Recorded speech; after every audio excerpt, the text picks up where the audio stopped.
Mini ಬ್ಲಾಗಿಗೆ welcome. ಇವತ್ತು ಬೇಗನೆ ಎದ್ಬಿಟ್ಟು ಡ್ರೈ ಫ್ರೂಟ್ಸ್ ಎಲ್ಲ ತಿನ್ಕೊಂಡು ಹಾಗೆ ಮಶ್ರೂಮ್ ಬಿರಿಯಾನಿ ಮಾಡಿತ್ತು. ಅದನ್ನು ಕೂಡ ತಿನ್ಕೊಂಡು ಅಮ್ಮ ಮತ್ತೆ ನಾನು ಮೈದು ಇವತ್ತು ಹಾಸ್ಪಿಟಲ್ಗೆ ಹೋಗ್ತಾ ಇದೀವಿ. ನಾವು ನಡೆಸೋಣ ಅಂತ ಹೋದ್ವಿ, ಅವ್ನಿಗೆ ಆಗ್ತಾ ಇಲ್ಲ. ವಾಕರ್ ಕೂಡ ಮಾಡಿಸ್ಕೊಂಡ್ ಬಂದಿದ್ವಿ, ಅವ್ನು ವಾಕರಲ್ಲಿ ನಡೀತಾ ಇಲ್ಲ.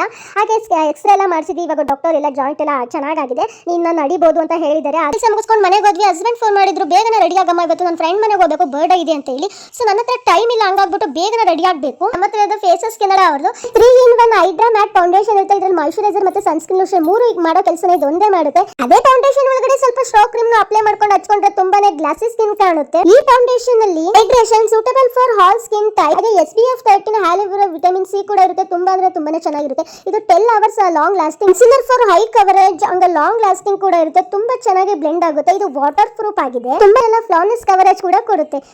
ಇನ್ನೂ ಗ್ಲಾಸಿ ಸ್ಕಿನ್ ಬೇಕು ಅಂತಂದ್ರೆ ಫೇಸಸ್ ಸ್ಕಿನ್ ಅವರ ಸ್ಟ್ರೋ ಕ್ರೀಮ್ ಕೂಡ ನೀವು ಹೈಲೈಟರ್ ಆಗಿ ಯೂಸ್ ಮಾಡ್ಕೋಬಹುದು. ಸೆರಾಬ್ಯೂಟಲ್ ಅಂಡ್ ಹೈಡ್ರೇಷನ್ ಆಸಿಡ್ ತುಂಬಾ ಚೆನ್ನಾಗಿ ಫ್ಲಾನೆಸ್ ಕೊಡುತ್ತೆ ನಮ್ಮ ಸ್ಕಿನ್ ನ. ಹಾಗೆ ಅಷ್ಟೇ ಚೆನ್ನಾಗಿ ಗ್ಲೋನೆಸ್ ಕೂಡ ಕೊಡುತ್ತೆ. ನೀವೇ ನೋಡ್ತಾ ಇದ್ದೀರಾ ಫೌಂಡೇಶನ್ ಮತ್ತೆ ಸ್ಟ್ರೋ ಕ್ರೀಮ್ ನನ್ನ ಫೇಸ್ ಗೆ ಎಷ್ಟು ಸೂಟೇಬಲ್ ಆಗಿದೆ ಅಂತ. ನಾನು ಬಂದ್ಬಿಟ್ಟು ಫೇಸಸ್ ಸ್ಕಿನ್ ಅವರ coffee wow mat liquid lipstick ತುಂಬಾನೇ ಚೆನ್ನಾಗಿದೆ ಸ್ಮೆಲ್ ಮಾತ್ರ. ಹಾಗೆ ಇದು ನನ್ನ ಫೇವರೇಟ್ ಲಿಪ್ಸ್ಟಿಕ್ ಅಂತಾನೆ ಹೇಳ್ಬೋದು. 12 hours ಸ್ಟೇ ಆಗಿರುತ್ತೆ. Highly pigmented spike application, transfer proof, water proof, ಹಾಗೆ ಸ್ಮೆಚ್ ಪ್ರೂಫ್ ಕೂಡ ಹೌದು. ನೋಡಿ ಯಾವುದೇ ರೀತಿಯ ಶೇಡ್ ಕೂಡ ಆಗಿಲ್ಲ. ಇದು ಬಂದ್ಬಿಟ್ಟು 299 ಗೆ ಸಿಗುತ್ತೆ. ಹಾಗೆ ಒಂದು ಬಿಂದಿ ಮತ್ತೆ ಸಿಂಧೂರ ಇಟ್ಕೊಂಡು ತುಂಬಾನೇ ಕ್ಯೂಟ್ ಆಗಿ ರೆಡಿ ಆಗಿದ್ದೀನಿ. ಈ ಮೂರು ಪ್ರಾಡಕ್ಟ್ ನಿಮಗೂ ಬೇಕಾದ್ರೆ ನಾನು ಕೊಟ್ಟಿರೋ ಸ್ಕ್ಯಾನರ್ ಯೂಸ್ ಮಾಡ್ಕೊಳ್ಳಿ. ಇಲ್ಲ ಫ್ಲಿಪ್ಕಾರ್ಟ್, ಅಮೆಜಾನ್, ನೈಕಾ ಮತ್ತೆ ಪರ್ಪಲ್ ಆಪಲ್ ಕೂಡ ಅವೈಲೇಬಲ್ ಇದೆ. ಮನೆಗೆ ಹೋಗಿದ್ರು, ಅವರು ಪಲಾವ್ ಮೊಸರು ಬಜ್ಜಿ ಕೊಟ್ಟಿದ್ರು. ತಿಂದ್ಬಿಟ್ಟು ಕೇಕ್ ಸೆಲೆಬ್ರೇಷನ್ ಕೂಡ ಮುಗಿಸ್ಕೊಂಡು ನಾವು ಸ್ವಲ್ಪ ಚಿಕ್ಕದಾಗಿ ಒಂದು ಗಿಫ್ಟ್ ನ ತಗೊಂಡು ಹೋಗಿದ್ವಿ. ಅದನ್ನು ಕೂಡ ಕೊಟ್ಬಿಟ್ಟು ಅಲ್ಲಿಂದ ನಮ್ಮ ಮನೆಗೆ ಹೊರಟ್ವಿ. Thank you, bye bye.